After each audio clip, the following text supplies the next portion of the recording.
Why would I do that? And I go, I don't understand.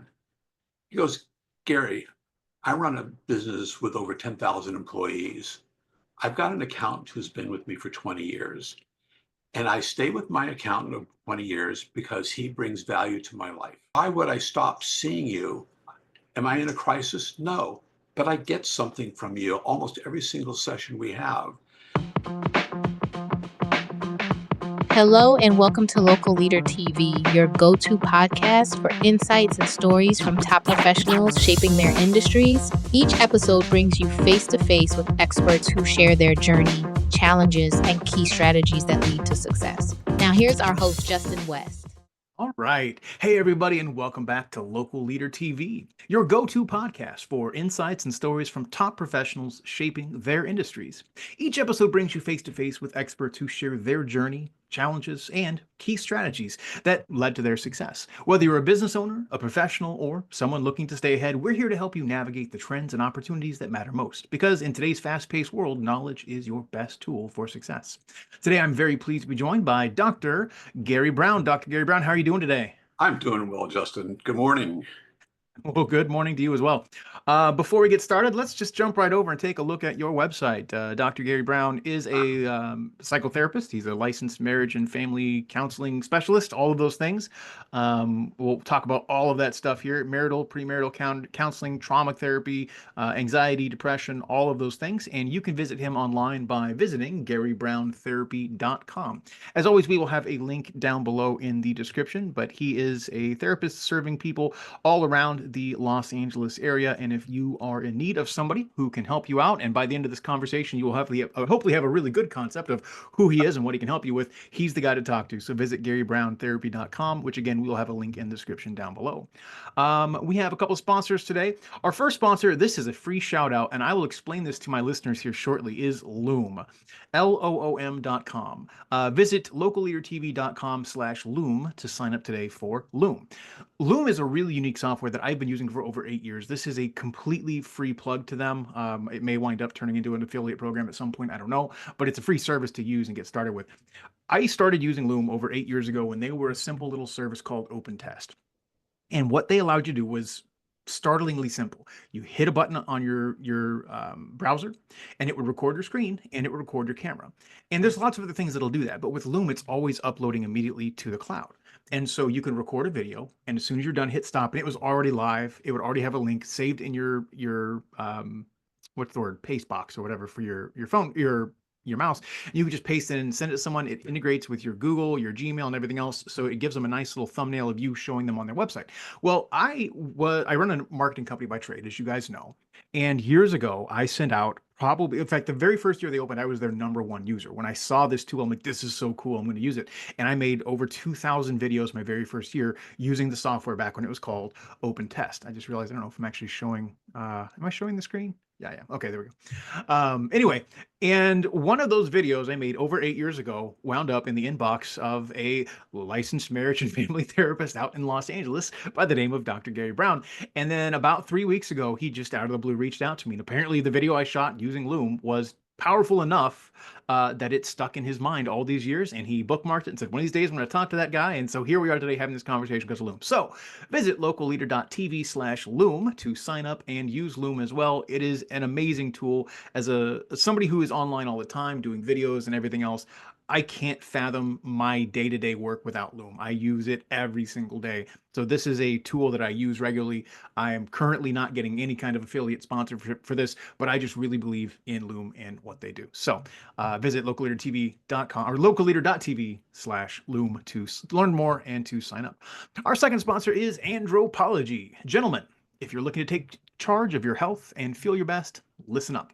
Whether it's managing type 2 diabetes, boosting your testosterone levels, losing some weight, or just feeling better overall, Andropology.com has got you covered. They deep dive into natural solutions from superfoods like spirulina and tart cherry extract to targeted fitness routines like high-intensity interval training that can help you reclaim your energy and your vitality.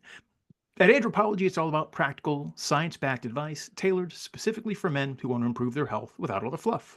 Think of it as your go-to guide for navigating the complexities of men's health, simplified.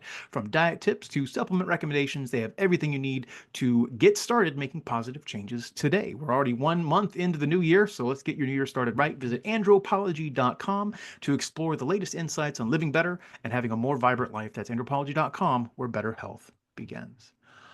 All right. So, getting those out of the way, let me jump back over here. There is again Dr. Gary Brown's website. That is GaryBrownTherapy.com. So, who is this guy that I am talking with today?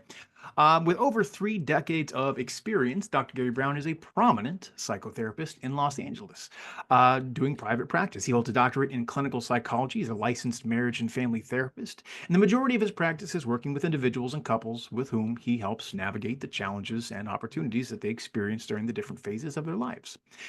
His work emphasizes fostering self-awareness in fulfillment with and fulfillment in relationships, encouraging clients to settle for more in their personal connections. Gary not only is sought after by clients, but also frequently is consulted for by colleagues in his field. And in addition to his private practice, he also serves as a crisis intervention and disaster mental health specialist, volunteering for organizations like FEMA and the American Red Cross. He's been recognized with several prestigious awards, including the Lifetime Achievement Award from the Los Angeles City Council and numerous honors and awards in the field of counseling. He's a fellow of the American Association of Marriage and Family Therapy, a board certified expert in trauma stress. He's also been awarded the distinction of the fellow of the the distinction of fellow of the American Academy of Experts in Trauma or Traumatic Stress. There we go. It's a mouthful to say. In addition to private practice, he's currently providing crisis intervention, including things with the fires that everyone is aware of out there as well. We might talk about that briefly, but that was a mouthful to say, and I'm sure I missed a lot. So my very first question to you, Gary, is just this: what did I miss? Um, well, I love working with the media. I think my assistant said I've now done over about 600 interviews Oh, uh, wow. and written, and they're all on my website, about 100, a little over 120 articles on the human relationship. Wow. So I've been rather prolific in that way. Awesome. And I So enjoy working with the media. It's really fun. tell me about yourself. Who is Gary Brown? Tell me Sure. about your family life. Do you have any hobbies? What's your favorite thing to do? Got it. Definitely have a family life. Been married well above my station for a wonderful woman, marry a nurse. Great move, Gary. Eileen and I have been married for going on, we'll be 43 years this year. We have 3 adult children. Thank you, thank you. And we have 2 darling little granddaughters. Um, let's see what else. You know, I had a lot of sports injuries in my youth, so I'm kind of paying for it at this stage of my life.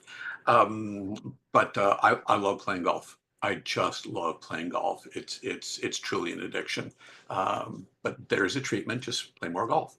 Yeah, get So your fix. yeah, yeah, yeah. So there's been that, and I like to volunteer in the community. I was brought up in a family, middle class family that says, no matter where you are, you need to be giving back. So that's something that I've really embraced.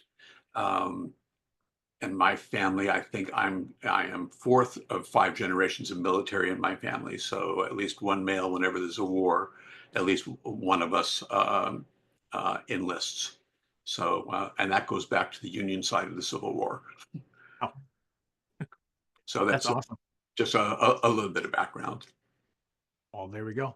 Sure. Well, Gary, let me ask you this. Obviously, we've talked a while. I have a good idea Yeah. of who you are and what you do, but let's just assume for a minute that I didn't know who you are. And you and I are on an elevator. We got, 30 seconds or a minute. We're going up, and I say, hey, Gary, who are you? Tell me what you do. Give me your pitch. Tell me specifically who you help. Tell me why they come to you. Tell me why they choose you. Tell me, what you offer and what areas and groups of people you really do focus on. I love working with individuals and couples. I also do some family work as well. Um, I just really love helping people navigate all the phases of life that they encounter. I think the demographics in my practice, I think my youngest patient is like 15, and my oldest is knocking on the door of 89. Uh, Wow. yeah. Well, the beauty of having been in private practice for, you know, spanning several decades is that not only have I gone through my own developmental phases of life, childhood, adolescence, young adulthood, middle age, and now mature life, is I've been able to watch other people in their own developmental phases of life. And it comes with both, challenges, but also opportunities. And so I love to help people explore what the opportunities are. Of course, usually when they're coming to me, they're in some form of a crisis. And I love to help them navigate getting through that crisis. But I don't like to stop just there. And if they're open to it beyond the crisis, um, I love to help them explore what's their maximum potential personally, professionally, in their marriage, if they're married, as a single person, as a business person. So I also incorporate a bit of coaching as well. Love also to work with parents as well. Awesome. No, So that yeah, makes it's somebody asked me a while ago, Gary, you're getting up there. Yeah. And some of my buddies in the local emergency department over at Cedar Sinai. And I helped set up a crisis intervention program for the medical staff there over 25 years ago. It's a great program, still viable. But I was down in the ED one day and they said, so Gary, are you going to retire? And I go, okay, let's just put this on the table. So just put the word out because they didn't want me to retire. And I'm not going to retire. I said, you'll know I retired when you read my obituary. there you go. I'm going out feet first. And they were delighted to hear that. And I was delighted to say it. And they said, why is that? And I said, why would I stop doing something I enjoy doing? That never made sense to me, Yeah. you know. Well, and there's a large body of evidence you're probably more aware of than I am that, keeping yourself mentally engaged is part of what keeps you sharp. So when people retire, sometimes it really is like going to the farm upstate, right? I mean, when you Right. retire, people have a rapid decline sometimes. And so, obviously sometimes you have to retire, physical health or whatever gets in the way. Sure, Sure. that happens. But for a lot of people, retiring is just almost the beginning of the end, in a real sense. It can be. And what we find is that is especially true for men. But regardless of gender, for myself, again, I'm probably repeating myself here, but it just, for me, doesn't make sense. I see some people who retire and they're thriving in retirement. And see some people, and to your point, Justin, they start deteriorating within a couple of years. They're like, just starting to fade out. But I still love the work. I still enjoy helping people, those light bulb moments. So, you know, I'm, I still have a passion for the work. I really can't imagine not doing it. Sorry, I just No, that's awesome. flip and love doing Well, it. let me ask you this to kind of come at from a slightly different angle. Then, what got you into practicing therapy? Right? Were you is this like a midlife crisis that shifted you over? Is this something you knew from the beginning you were going to get into? Is this like the third career? How long have you been? How long did you know you always wanted to be? How long did you know you wanted to be a therapist? When did it start, and what got you into the practice? Boy, I have to back up a little bit historically here, Justin. So it was not the plan. This was not like my first choice, although ultimately it has been the best choice I've made. Um, I served 2 tours in Vietnam, and we lost 5 guys in my unit. And, the whole concept of mortality really struck home for a young kid at the time, 19, 20, 21. Um, and I said, when I get out, I need to go back and I need to do something in the world that has meaning. And I didn't know what that was going to be. Um, and interestingly enough, I went back and I took a course in political science, and it kind of grabbed me. And that was my degree as an undergrad, was political science. I hadn't planned on that. And then I applied to graduate school at UCLA, went there, and I realized after the first quarter, this is not what I want to be doing. And so this might be a bit of a longer answer than you want. No, it's all So, right. okay, so I go to a career counselor at UCLA, and she talks with me, and she gives me this whole battery of assessments. What do you like to do? What are you good at? Da, da, da, da. And she looked at me and she said, "Have you ever thought about working with children?" And I went, "No." I had not thought about that. I wasn't opposed to the idea. It had never occurred to me. I always enjoyed being around children, but it was just wasn't something I thought about.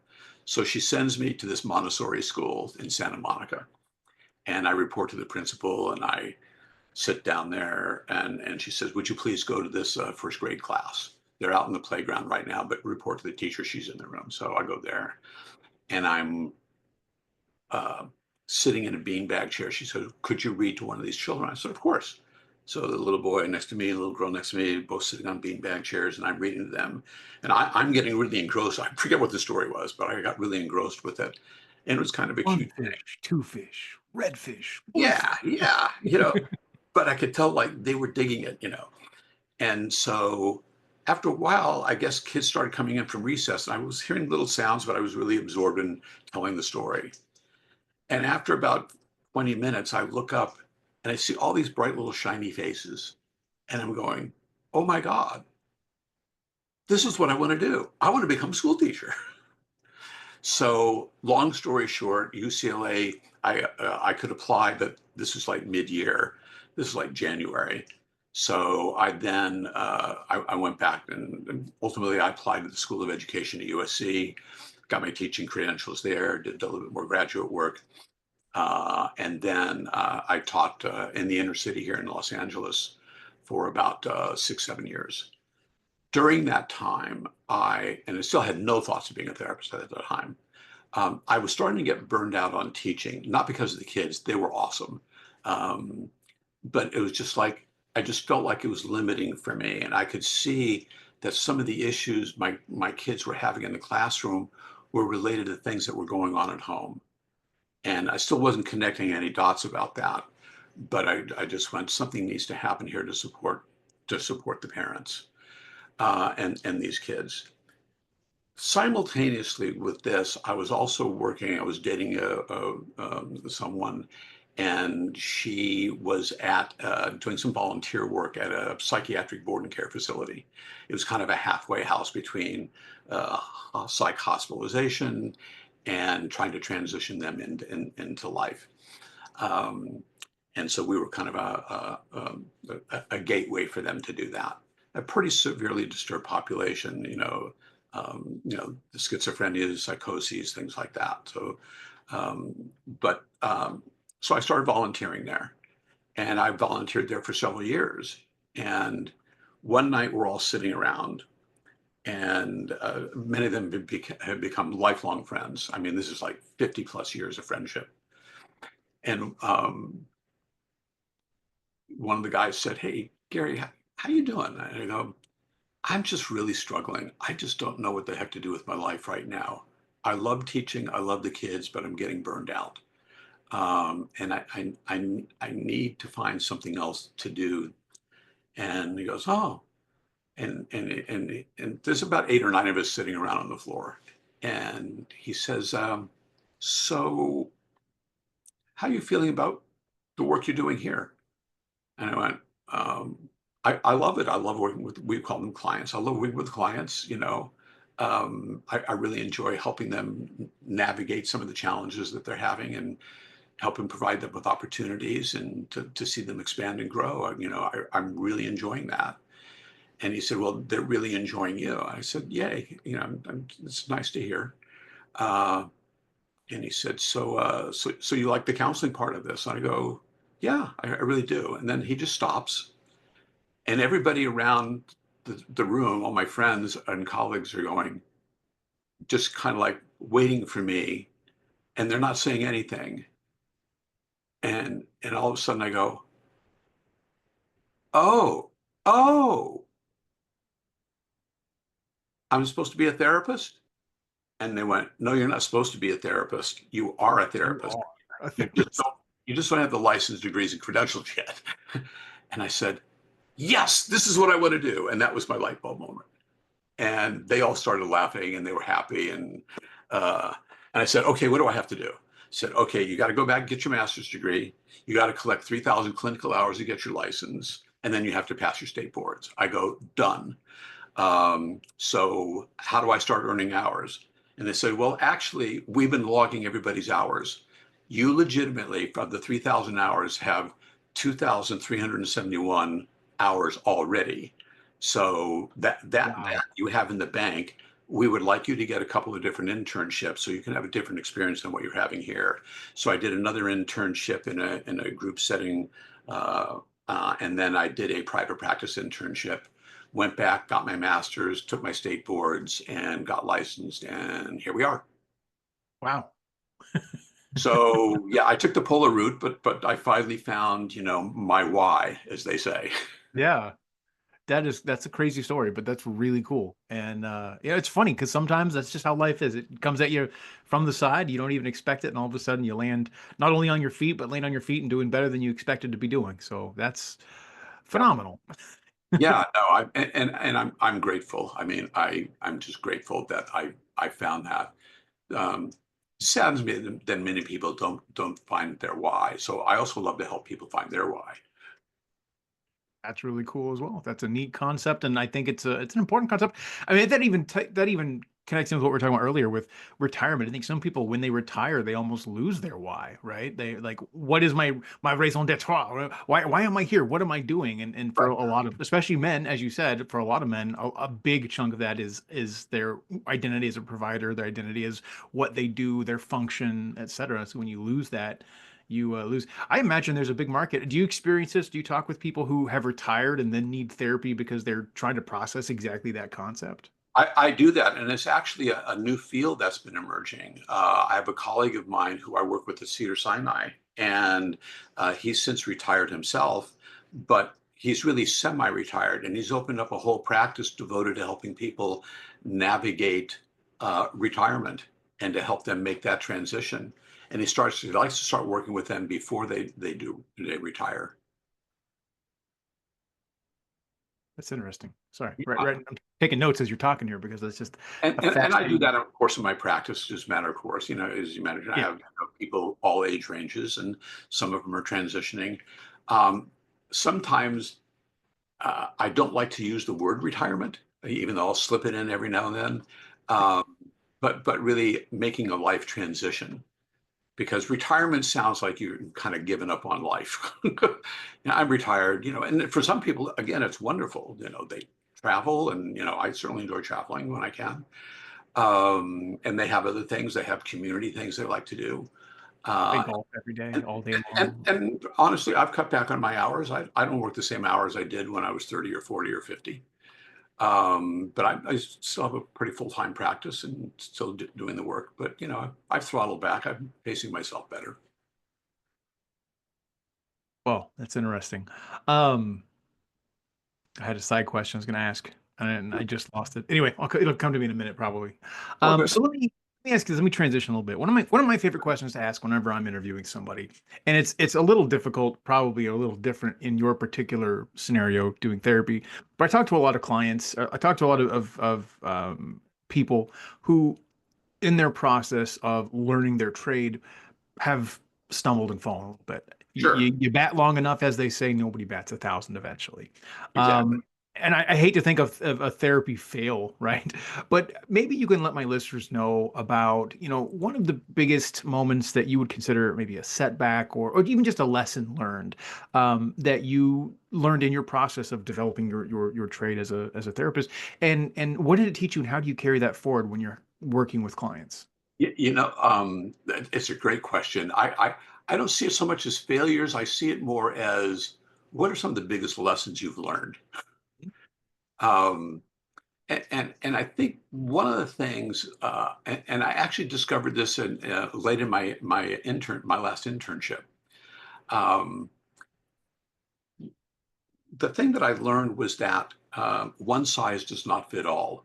I was predominantly trained. I went through my own psychoanalysis. I was trained in psychodynamic psychotherapy that really focuses almost exclusively on early childhood and how that influences us as children and adults. Um, but just focusing on that doesn't seem to be enough. And so I realized some people really respond well to that form of therapy. Um, but I also saw it had some limitations. And so I really decided that I needed to adapt what I do to what people need rather than trying to get them to fit into my particular model of work. So I realized there's limitations of only having one tool in your therapeutic toolbox, as it were. And so I started cross training in multiple disciplines within psychotherapy. And that was the biggest lesson that I learned. And what that allows me to do, Justin, is to really customize what I do, hopefully to fit what people really need. And You're saying you're a Swiss Army therapist, is it? I hadn't thought of it in those terms, but yeah, Well, I'll break. U.S. Army. Yeah, yeah. Well, it was Navy for me, but yeah. Yeah. On behalf of my listeners, by the way, thank you for your service. uh, Truly my pleasure. Truly, it's it's genetic within my family. It reminds me, although I think it was a little more negative in the portrayal of it, it reminds me of Lieutenant Dan from Forrest Gump. Like one member of my family has fought and died Yeah, in every single American. Which I thought was when you first said that, that's where I went, but I felt like that was a little more negative. But it is what it is. It's a beautiful portrayal of American history. I think that it's a good movie. Anyway, I think it's important that we serve. It doesn't have to be the military. You can go into the Peace Corps. You can. There's so many different ways to serve. yeah, no, This I is agree with that. one of the many ways my family likes to serve. Absolutely, absolutely. Um, so let me ask you this: the flip side of the, what something is a setback or a failure might be, and this again might be really hard to even answer because I'm sure every person you deal with is a win, right? But what's what's one of your biggest accomplishments? What's one of the things you're most proud of? When you're falling asleep at night and you think back on the day, you think back on the week, the month, the year, your career, whatever it is. What's one of the things that really just stands out? You're like, I'm so glad that that happened. I'm so glad that things panned out that way. Is there anything in particular you can pull out of your career that would even fit that, if that makes sense? It does make sense. I think I could respond on maybe a couple of different levels, Justin.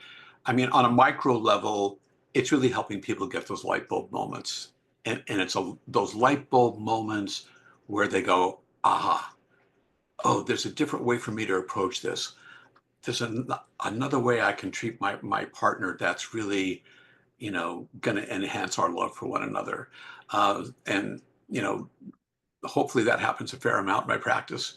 Um, so I think at the micro level, that's something that sustains me and that keeps motivating me. Is it's really not the big moments, it's the big light bulb moments for them. But I think cumulatively over the decades, that's what keeps me going is helping people get those light bulb moments. So I can't say if I had one big major accomplishment. I mean, I would leave that to the judgment of others. I've had letters of commendation and nice reviews and all those things. But what really matters to me is how my patients, my clients, how they respond. I think they're the best judges of what my accomplishments are. I think that's fair. I would on a macro level, and this is so 80%, 85% of what I do is my private practice, in working with individual couples. About 10 or 15% of what I do is a subspecialty I have in doing disaster mental health services. So I've been doing that really since 1989. And I've worked a lot of fires, earthquakes, all kinds of natural and man-made disasters.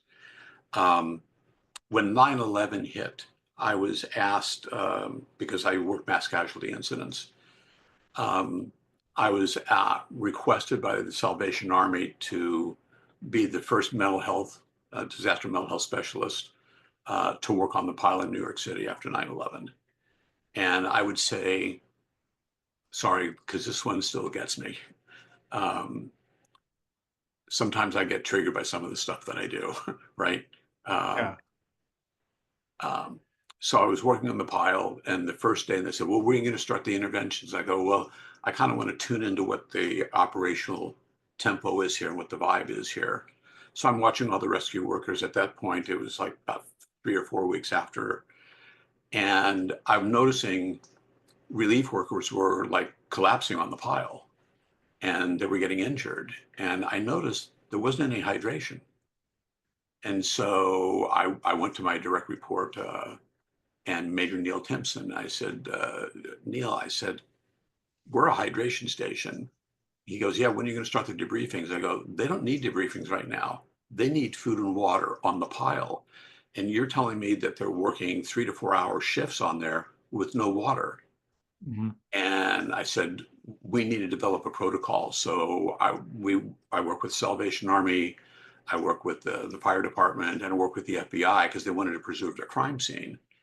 And so I developed a protocol. They all agreed to it, which was we were going to start doing outreach on the pile. And because there was like yellow tape, the proverbial yellow tape. Anyway, the bottom line is we started using that protocol. And after I left, they continued with that protocol. Injury rates went down 94.5% Wow.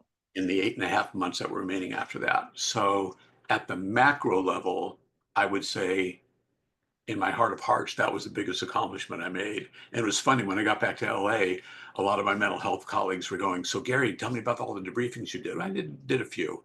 Um, but I told them, I said, the biggest thing was developing this hydration nutrition protocol. And they said, well, that's a waste of your talents. You've got a PhD. And I go, no, not a waste of my talents. This is where you have to be flexible in this area and you have to assess, hey, what do they really need right now? So it's kind of consistent with my general view is what do people need? Not supposed to take, what do I do? Yeah. It fits with what they need. So that's a This is long. my psychology 101 level of knowledge here, but that strikes me very much as applying the Maslow hierarchy of needs, right? Yeah, you Absolutely. need your self-actuation. You need food and water first before you can even get to that stuff, whether it's self-actualization, whether it's, meaning in life, Yes. whether it's digging through the pile of rubble, you've got to have the basics covered. And so you're Yeah. literally doing this applied psychology right there. You're just applying it to the base level. It's so funny you mentioned that. I did a workshop the other day for a couple hundred therapists who, and all of us are volunteering and we're working here in LA, obviously because of the fires. And I had Maslow's hierarchy of needs. I said, make sure when you're working with somebody, in addition to exploring their trauma, the first thing you need to make sure is, are they safe? Are they secure? What do we need to do for their basic health needs? Food, clothing, and shelter. Maslow's first two hierarchy of needs. Yep. So That's you've nailed it, brother. every so often, even a blind squirrel gets a nut, right? I might give you some more credit, buddy. Well, let's jump back over and talk more about the actual aspect of what you Sure. do. I know you do a lot of therapy. You work particularly with couples. You work with individuals. Individuals and couples, yeah. Exactly. So, what are some of the common, I guess I would say, challenges that couples or individuals will bring to you? What are they facing? Why did they come to you? At what point does somebody even say, you know what, I need to talk to a therapist?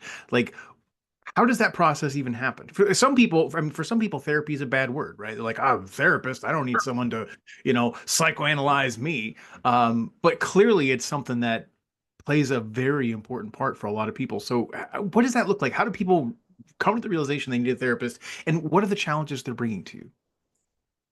Gosh, there's a whole bunch in there. A great question, by the way. One tiny little question, just a, No, no, no, no. just a Uh, yes or no, please. Good luck with that.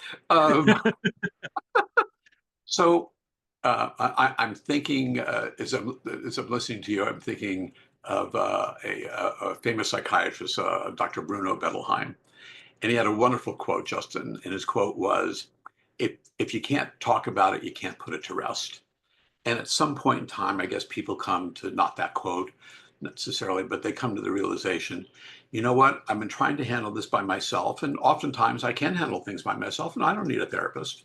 And I've had other issues in my life, but something, for whatever reasons, the timing of this has brought me to a certain critical mass where, you know what? I think I need to talk to a third party. I need to talk to somebody else.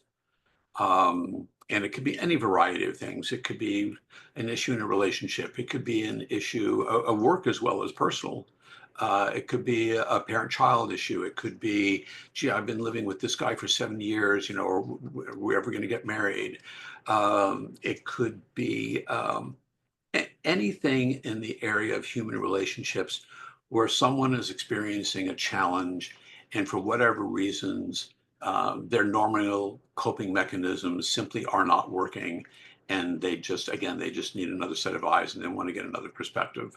And I think the thing that brings them is that they've reached a level of suffering that is saying to them, I'm suffering more than what I think I need to, and I need it to end.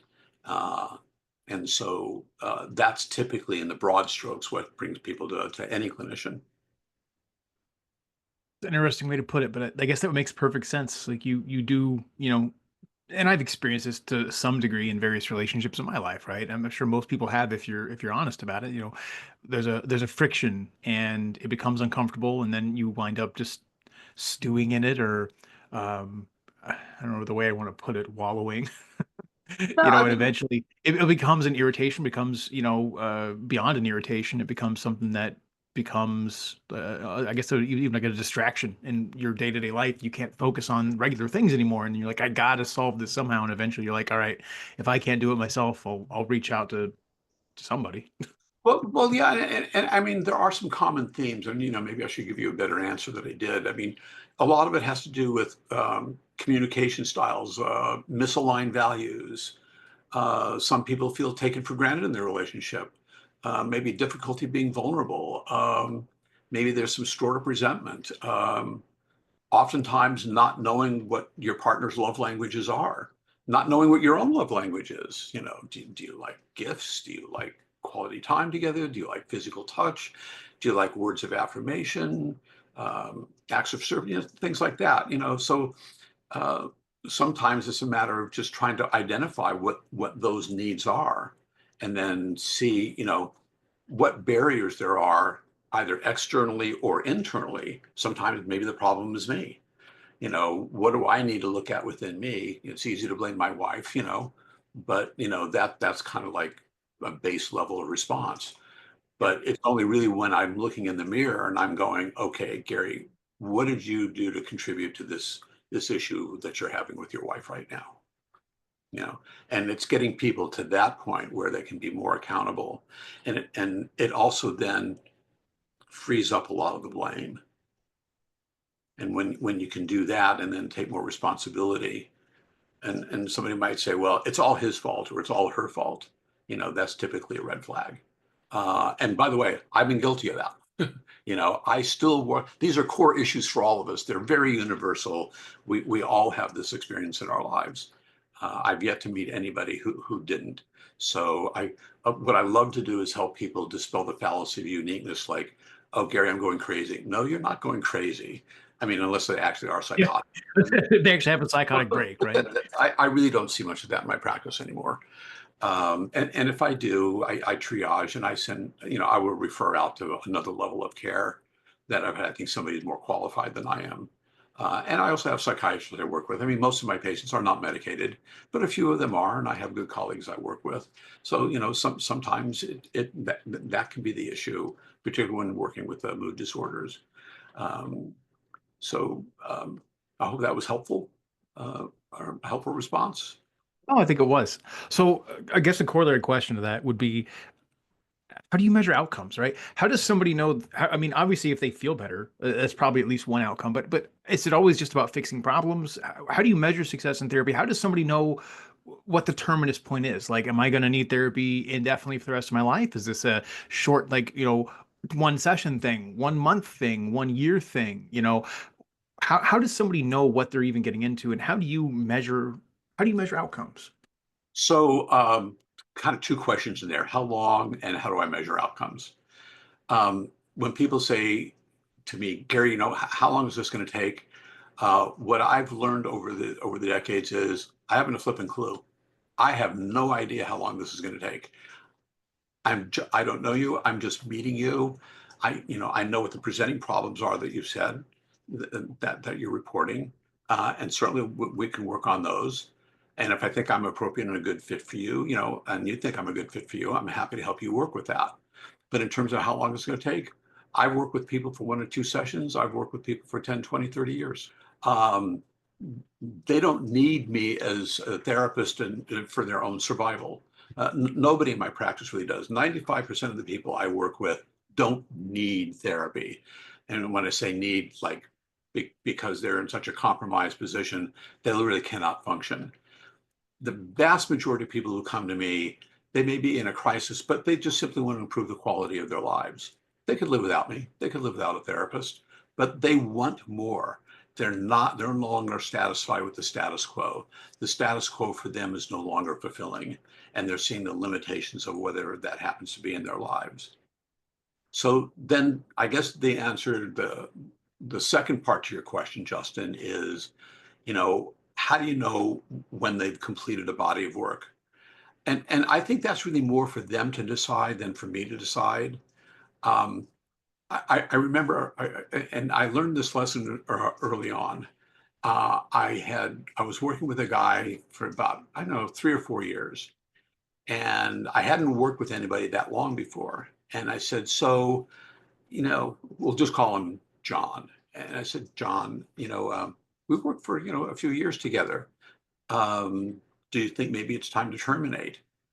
And what are your thoughts about that? We seem to have accomplished the goals that you had when you first came here, and some new goals that we discovered. And he said, why would I do that? And I go, I don't understand.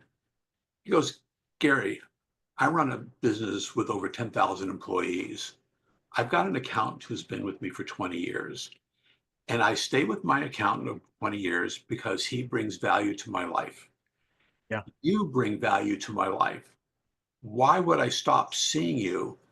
Am I in a crisis? No, but I get something from you almost every single session we have. So I don't care about the amount of time I spend here. That's just an ego question. You're a therapist. You should know better. And I went, I hadn't thought of it that way, but I see your point.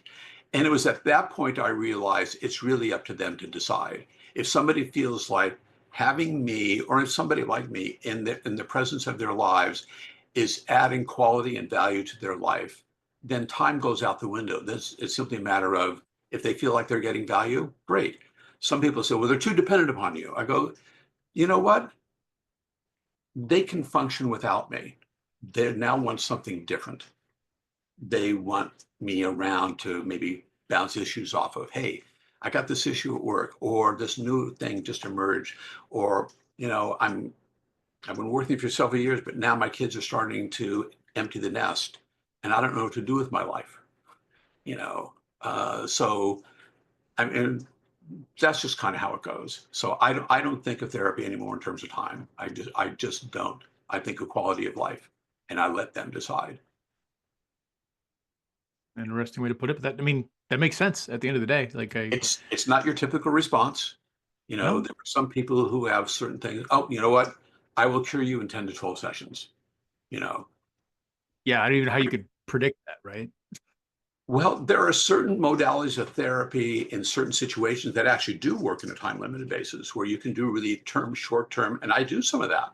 I will do short term, very targeted, very focused psychotherapy for a specific 1 or 2 problems. And for some of that, people only need 1 or 2 or 3 sessions, and that's fine.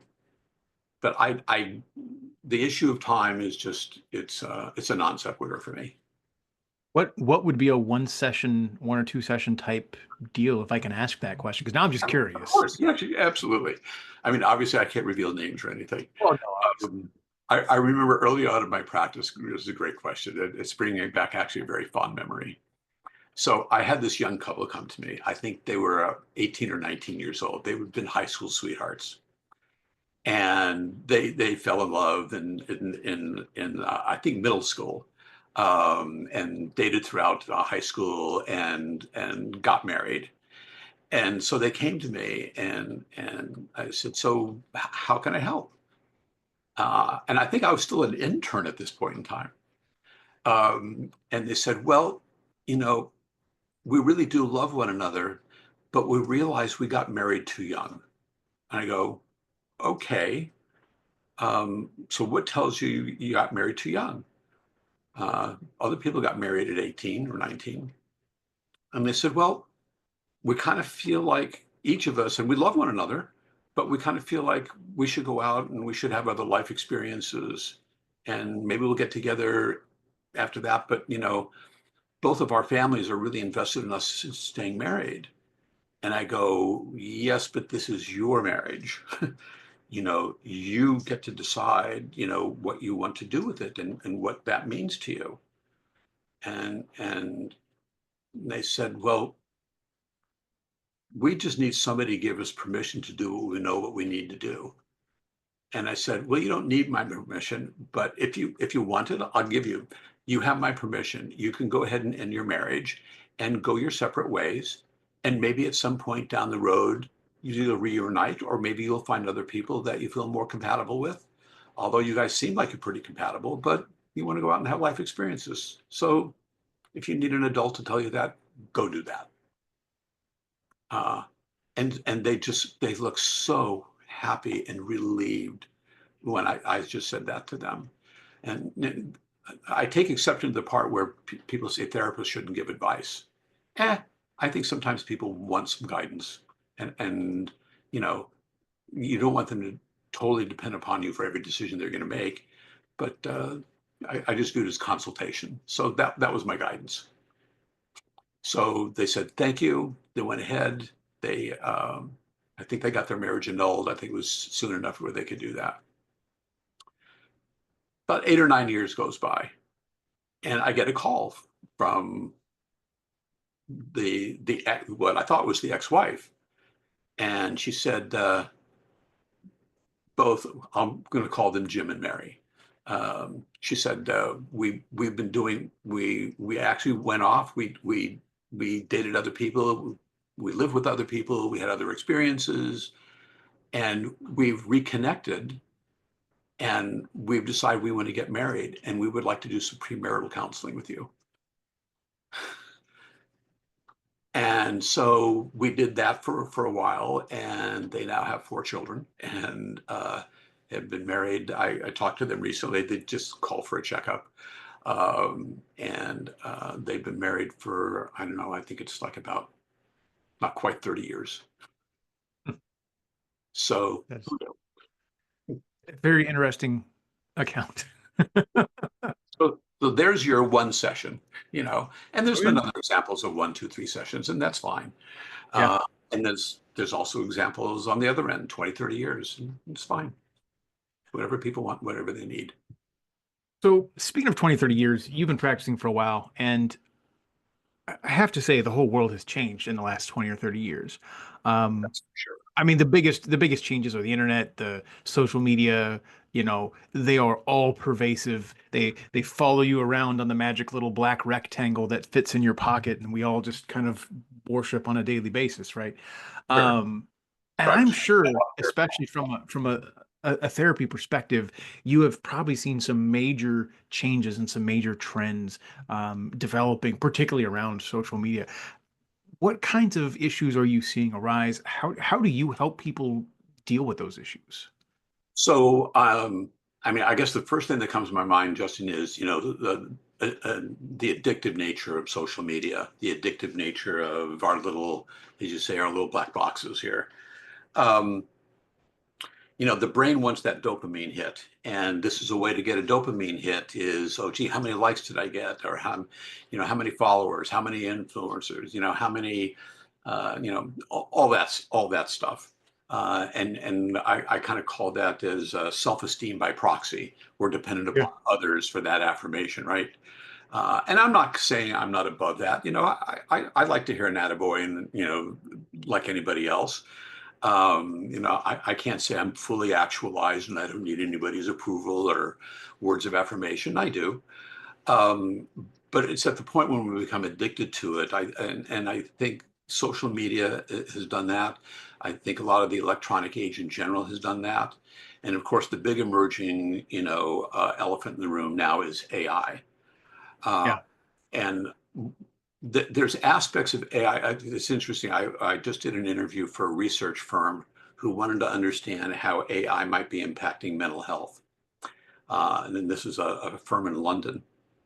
And we did what was going to be about an hour Zoom call, and it turned out to be about a 2.5 hour interview. And we were discussing the pros and the cons of the use of AI in mental health and therapy in particular. And I said, here's where I land with it. And my own view may or may not change, but where I land with it currently is this. I don't use AI in my sessions. I take notes in real time.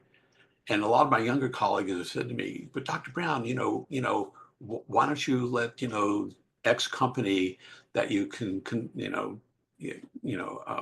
contract with, and they'll do all your progress notes for your patients.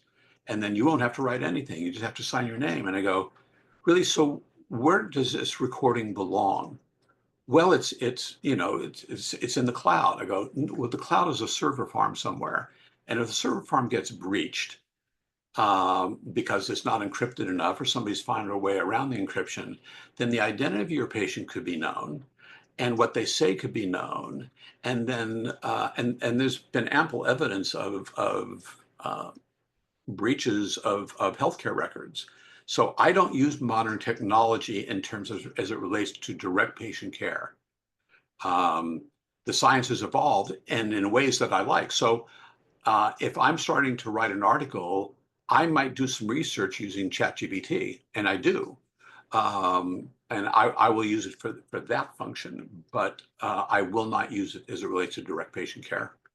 I owe it to the people I work for, whether they're famous or not, to provide them with the greatest amount of privacy that I possibly can.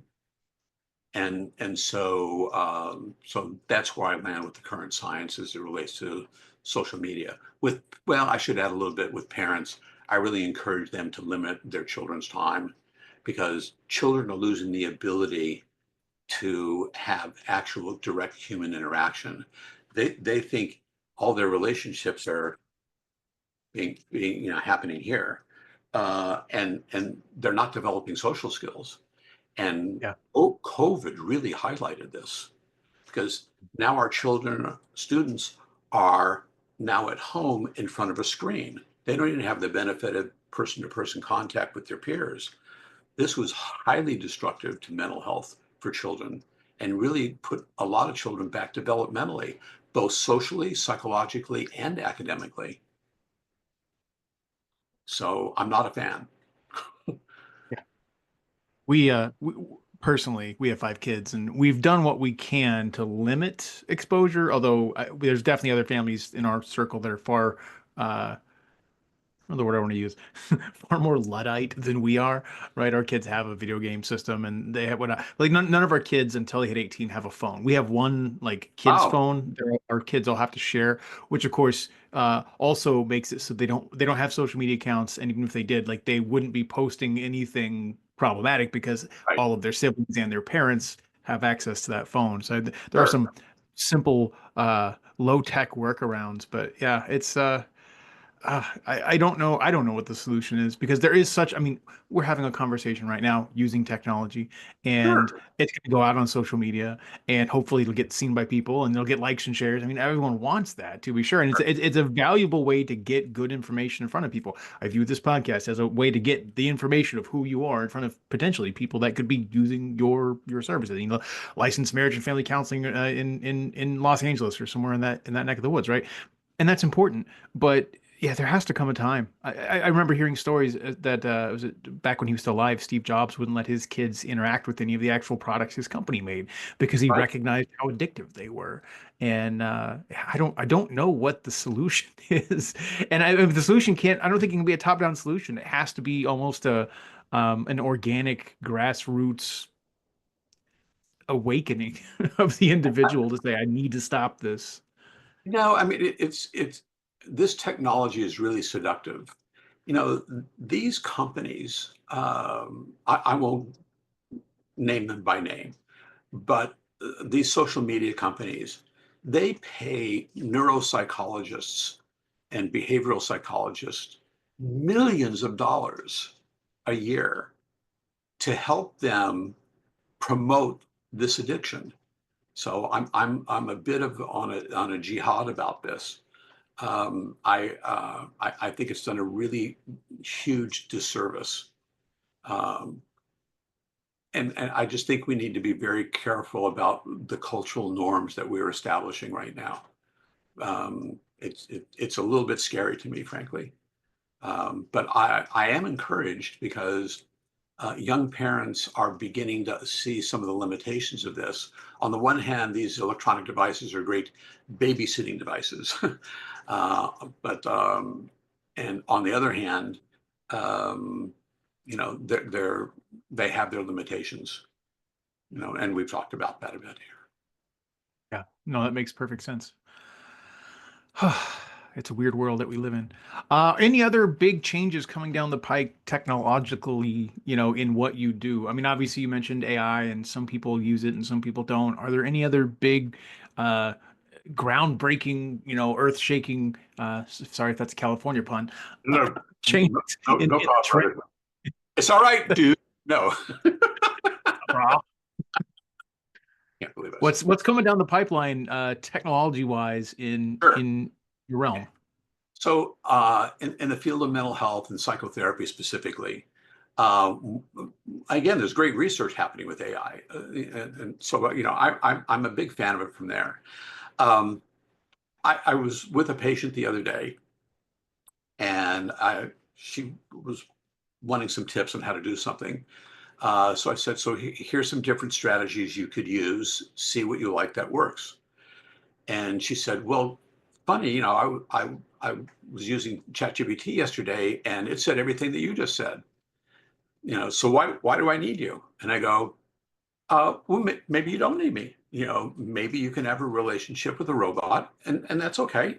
If you think that's going to work for you, but ask yourself this: do they know you? They've given you a formula, but do they know you?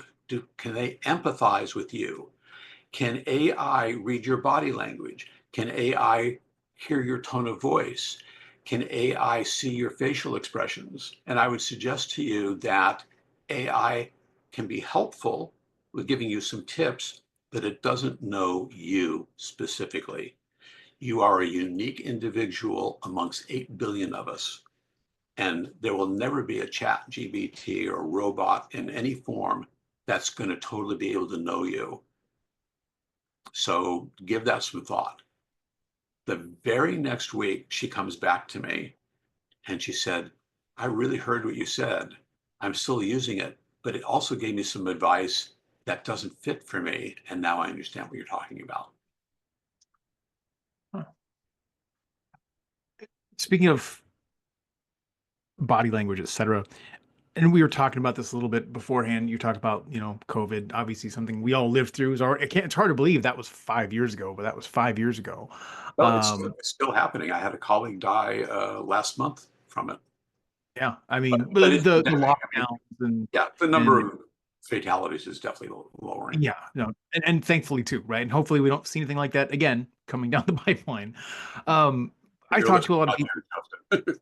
that had to knock on Yeah. wood, um, that had to shift their practices. I talked to attorneys that had to zoom into, to hearings and stuff. And it made me question whether a Zoom hearing would ever even work, or a Zoom trial. And a lot of them had the same concept. The attorneys say, well, part of what really makes what I do work is when I can work the jury, so to speak, right? So I'm prosecution, I'm defense, whatever, and the opposing side says something that I know is just BS.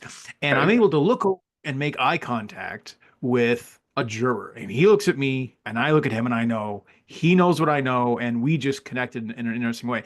And I'm curious, in your realm, if you had a lot of people that moved to Zoom therapy, and is it, are there detractions to doing Zoom therapy? Is it better to have them in the room? Is it functionally the same thing because the most important part is the concepts you're talking about? What role does physicality, I guess, play in therapy? Is it like, just a 5% of the whole package? Is it really depend on the scenario? It's just a thought that occurred to me, but I'm really kind of curious given what you just said. Um, I'm kind of split on this. I've only seen two people in my practice in my office since March 16th of 2020 when they started the lockdowns. I still keep my office. I use it for administrative. I use it for a variety of things. Go do research, read projects I'm working on, just administrative stuff. Indoor driving range. But what people really like about it, I can't get a driving range. Maybe in the hallway I can do something. Yeah. It's a long hallway. A low tiger stinger. Sorry. Anyway, continue. No, it's okay. What what my patients have told me is, Gary, I love seeing you in person, but I really love that I don't have to drive an hour back and forth to your office in Westwood. I don't have to deal with the traffic. I can sit here from the convenience of my own home. I save time, um, and I just really appreciate that you are offering this. Out of my entire patient load, I only had one person who stopped therapy because of Zoom, and ultimately he came back, and he saw the benefits. Now, I'm a hugger, so I love to get and receive a hug. I mean, assuming it's appropriate and that's something that people want. That's the one thing that's missing. But I can see people's facial expressions. I can hear their tone of voice. I get enough a sense of their body language. Maybe if their foot's tapping or something, I don't see that. But there's other things you can look and hear at in terms of a person's, again, facial expression, tone of voice. So I've not really found it to be not only not a detriment, but I've in some ways there's been many pluses as a result of that. Interesting. I have never thought about hugging a therapist before, as weird as that sounds. Understood. And it's not for everybody. For people who want it, I give them a hug. Well, and they've done studies that, again, talking about dopamine, right, and serotonin, physical contact causes that. And they say a hug, especially like a 20-second hug. I shared this with my 10-year-old, my little daughter, and she loves to hug. She's very cuddly. She always has been. Yeah. And so now oftentimes she'll come over and she'll give me a hug and she'll just sit there and count to 20. And I just know this is my 20-second hug from my Sophia today. And it doesn't happen every day, but it happens pretty frequently. I just never thought about that as even an actual aspect of therapy before, but I guess it would make sense for at least for some people that would be very helpful. So there is this old stereotype of what therapy quote is supposed to be. I see Tony And Soprano in the with the yeah, well, they had a lot of physical contact, most of which she did not want. this is true. I haven't actually watched all of The Sopranos, full disclosure, but Oh from what I yeah, remember. ditto.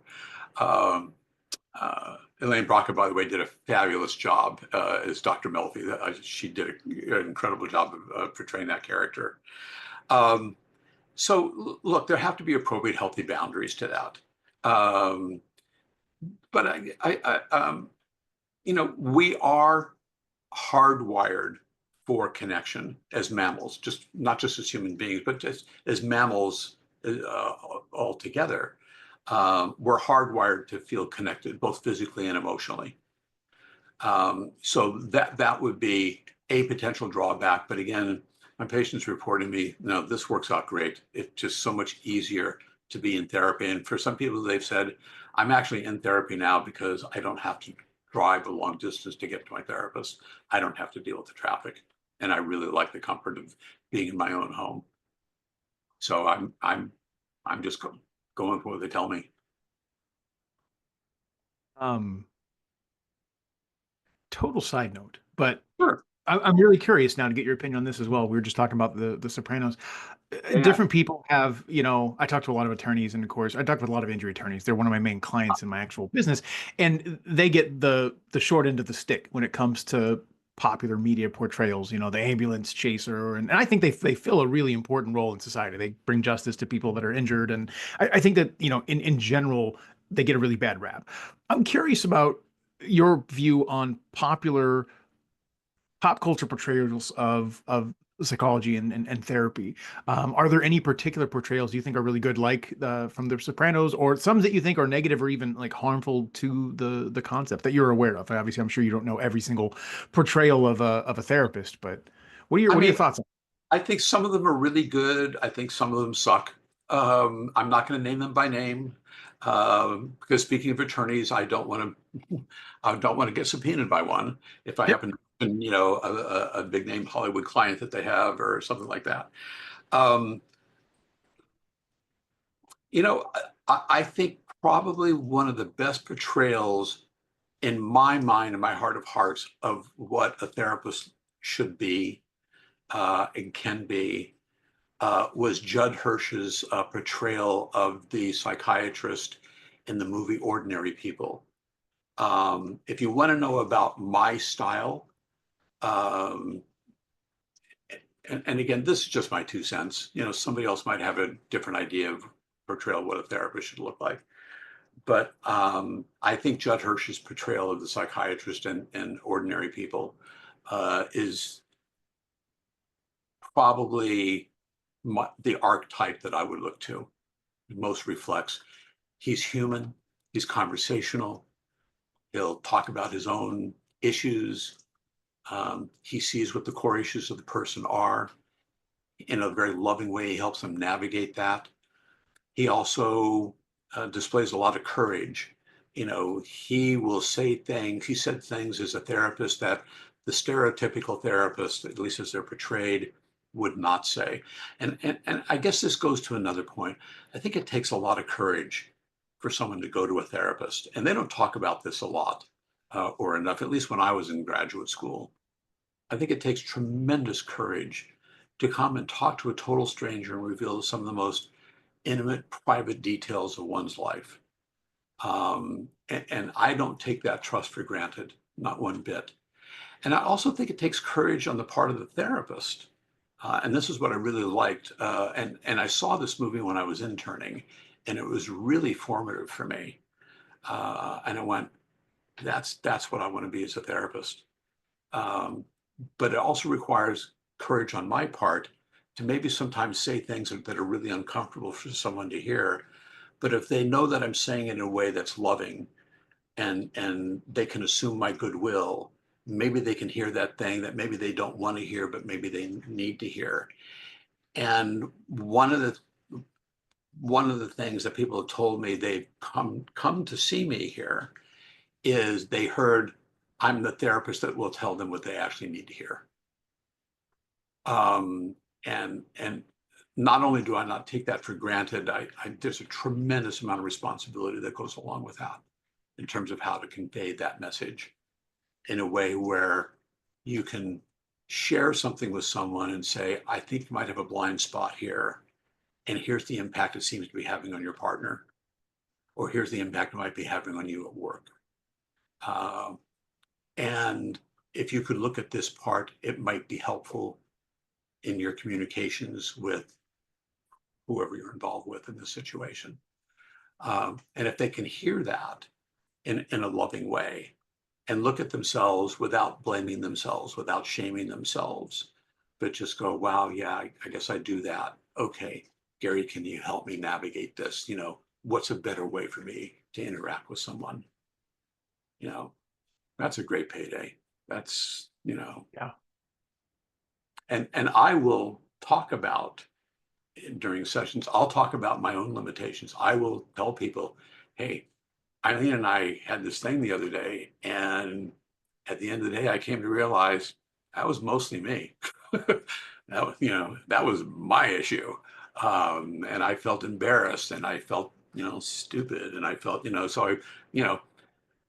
just because I'm a therapist doesn't mean I don't have my own work to do, and, I'm well into my 70s and I'm still a work in progress like everybody else. Physician, heal thyself, therapist, psychoanalyze yourself. Yeah, yeah. I mean, I'd be a hypocrite if I didn't take my own medicine. So I will share not only things that have worked in my life with my patients, but I'll share with them some of the things that I've done that did not work, you know, um, where maybe I had a blind spot or I needed to do something different than what I was doing.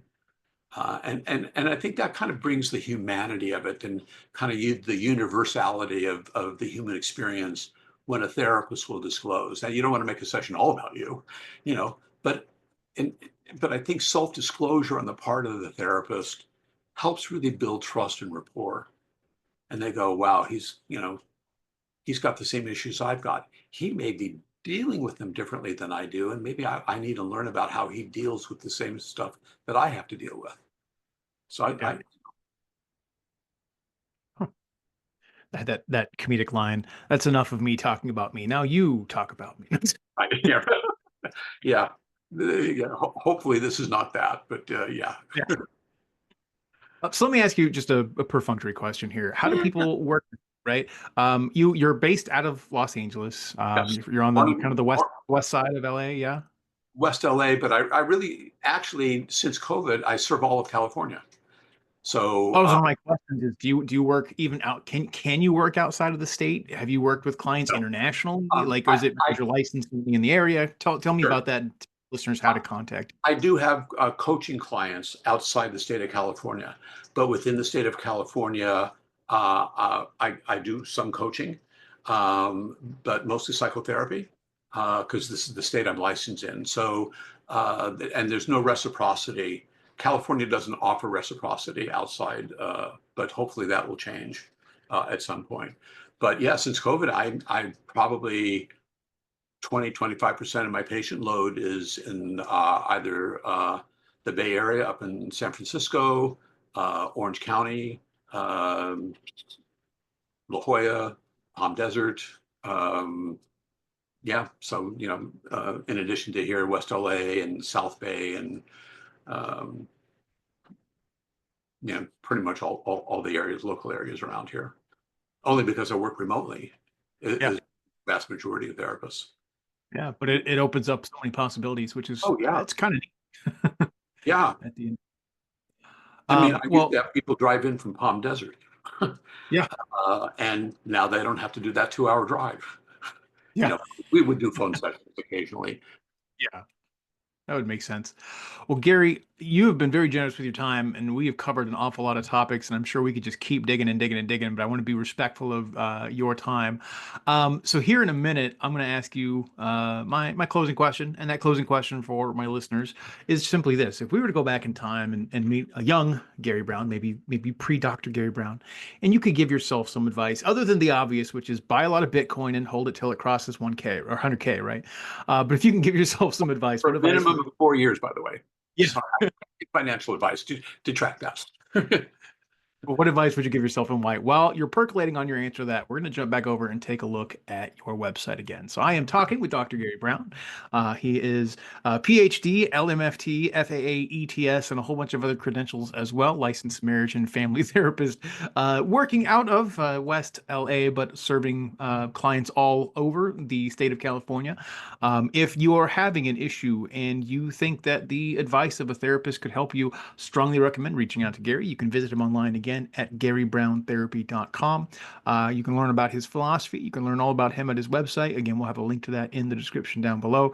He has individual counseling, couples counseling, premarital counseling, marital counseling, parent counseling, trauma counseling, counseling for depression, telehealth, and even counseling for changes in life situation and phase transitions and everything else. So if you need to talk to somebody, please always get the help that you need. But I think that Gary sounds like he would be a wonderful resource for you. So visit Gary Brown Therapy, excuse me, GaryBrownTherapy.com.